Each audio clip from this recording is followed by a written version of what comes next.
Hey guys, welcome back to welcome back to my channel. It's Zoe Lola And Maya.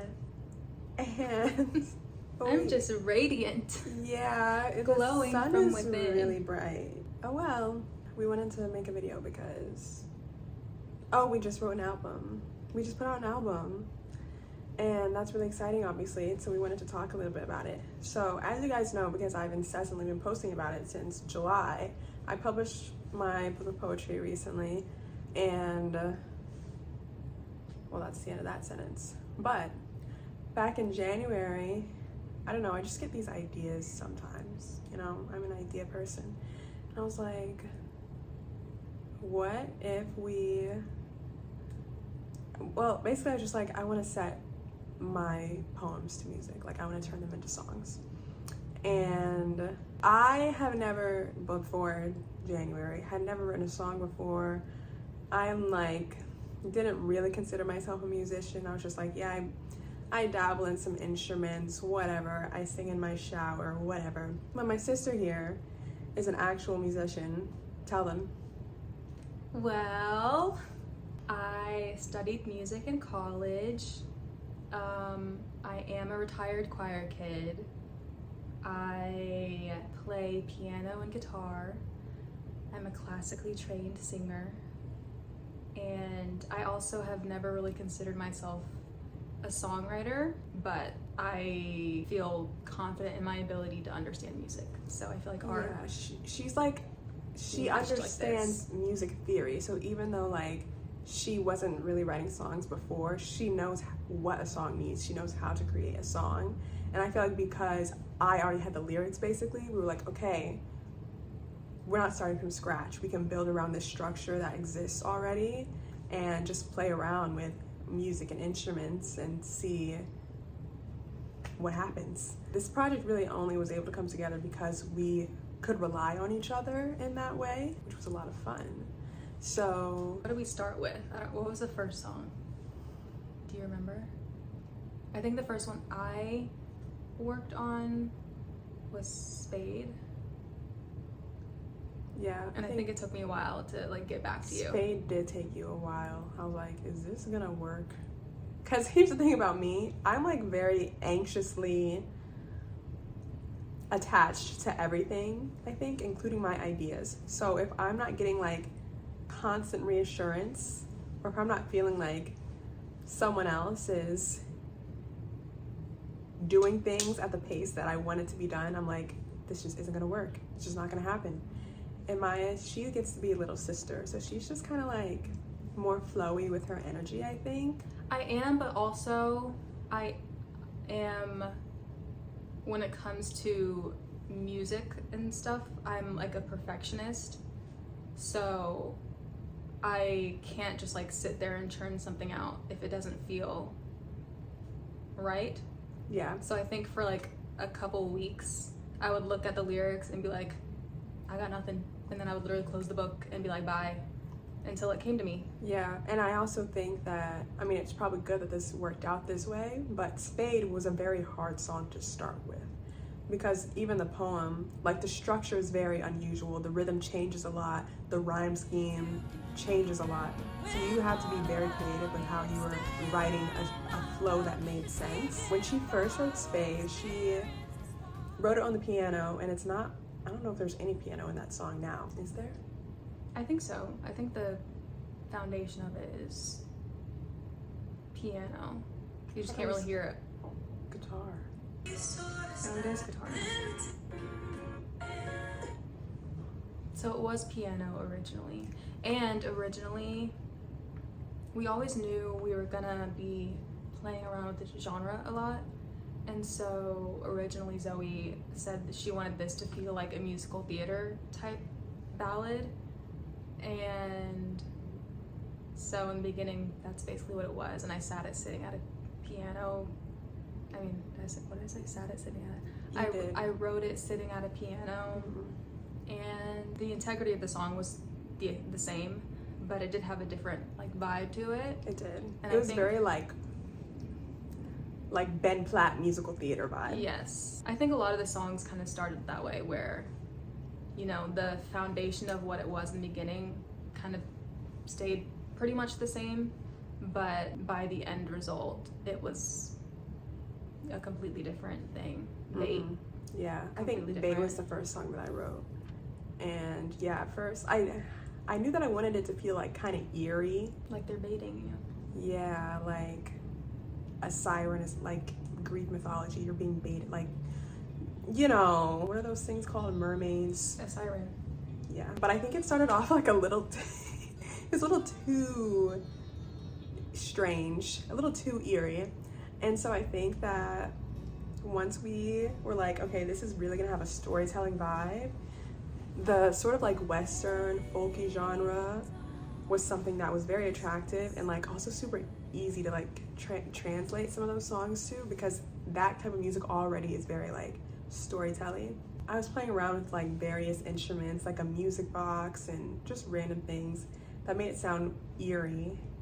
But it wasn't until after I was like, wait, let's do these guitar, these clavs, let's make this a Western kind of vibe, that I feel like it really was like, ooh, now this is kind of fun.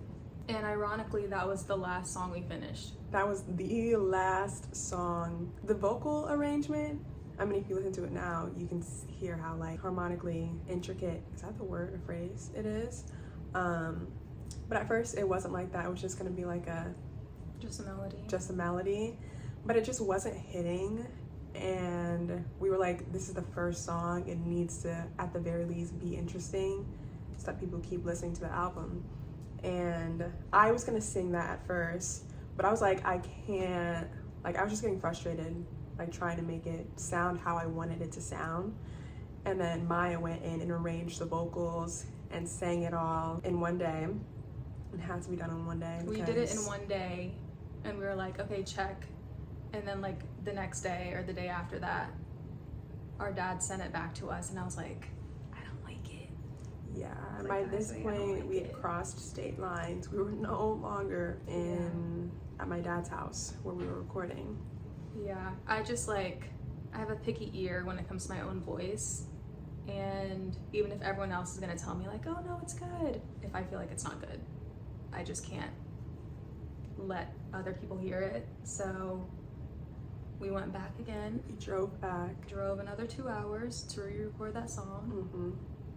Yeah, Now it's now it's what it is. what it is. We played around a lot with genre and style, so you'll hear that it starts off with like that western-y sort of ballady type feel, and then it gets a little bit more contemporary and kind of experimental. We have some ballads in the middle, and then towards the end it kind of ends on like a folkier vibe, which I feel like just conveys the emotional feeling of the whole body of work.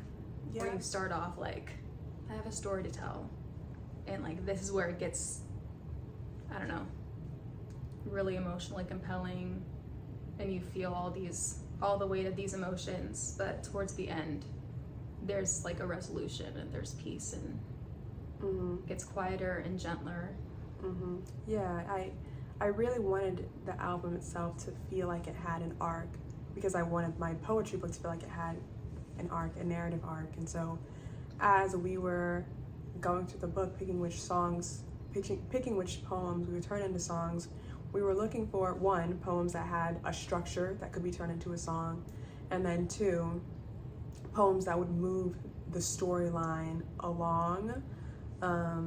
And I think we did a good job of doing that. Also, I just remembered, so I was watching Gilmore Girls a year ago. So when we started writing this album, like the idea of troubadours were like really in my head, like the people who go around playing the guitar, singing, storytelling songs, like narrating through song. Those were really in my head. And that's also part of the reason why I was drawn to like this folklore or folky kind of sound, because originally, and I don't know if this is actually how this ended up, I don't think so, but originally I was like, well, let me backtrack for a second. So in my book, the perspective changes between like the first person character and then like a third person narrator. So when I was writing the album, I was like, oh, I want this third person narrator to like be singing in a folky genre, like they're a troubadour. and that kind of like recur throughout the album. Like there's me singing, and then there's this, or us singing, and then this troubadour telling the story from the third person. I think that holds for some of the songs. Yeah, I think it holds for some of I them. think for Bait and Do Bait, Remember Jump, Darling, and Do Remember Darling. I think that does. which makes work. sense because someone besides you is singing those songs. Yeah. I So think Spade true. is the one where it's like, oh wait, maybe the But- narrator swaps places with the Oh yeah, first yeah. person. So like I said, we started writing songs in January, and I really wanted to be done. We were long distance writing, Yeah, all of us. all of us. I was in California. Maya was in Tennessee. Tennessee. My dad wasn't writing. At that time, he was just Yeah. he was learning about it at that time. Yeah, I would send him stuff here and there. I was in school, whatever. And I really wanted to finish by the time I graduated so that we could just hit the ground running production-wise when I was at home, studying for the bar and all that kind of stuff. And we almost finished, honestly. Like, there were only a couple of songs. Honestly, I think Golden Boy is the last song that I wrote.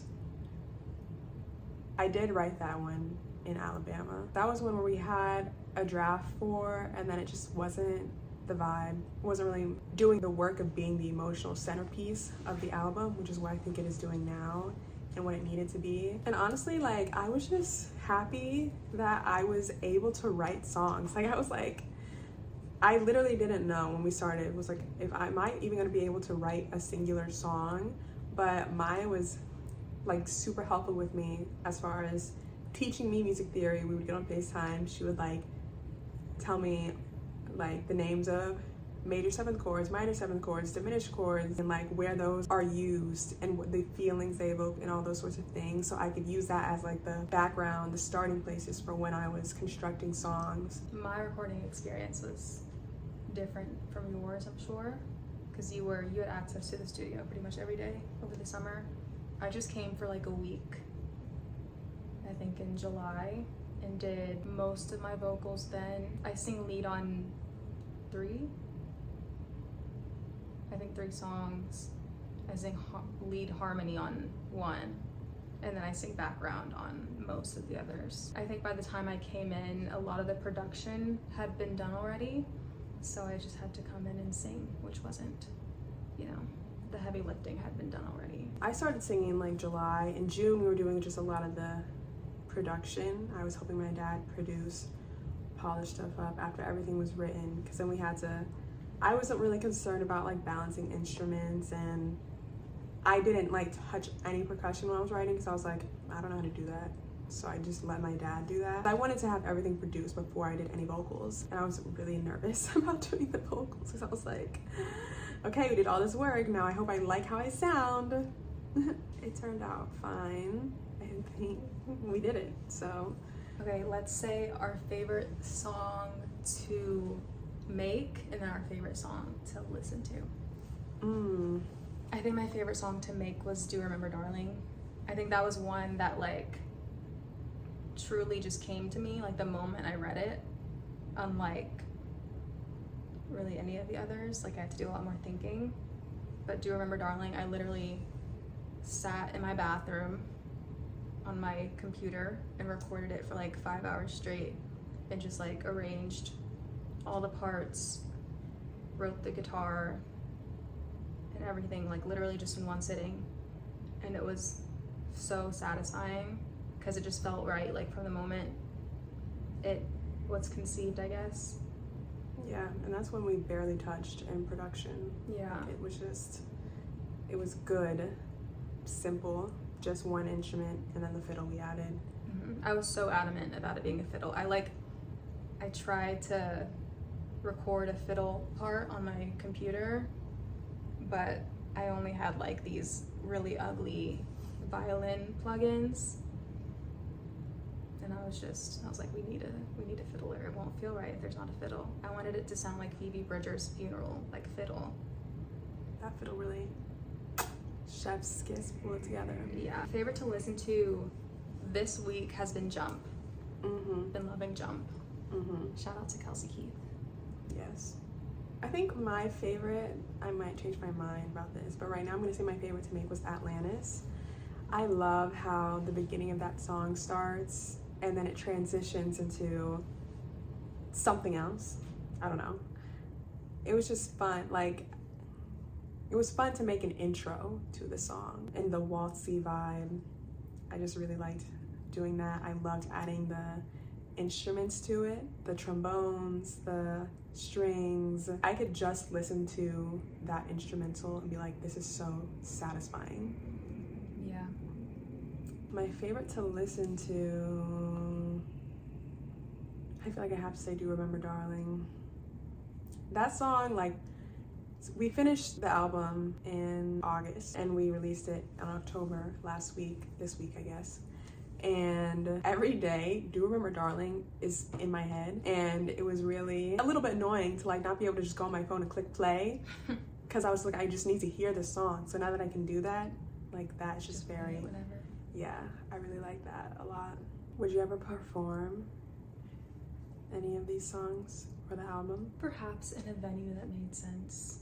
I feel like if my mom had it her way, I'd be traveling the country singing bait in churches.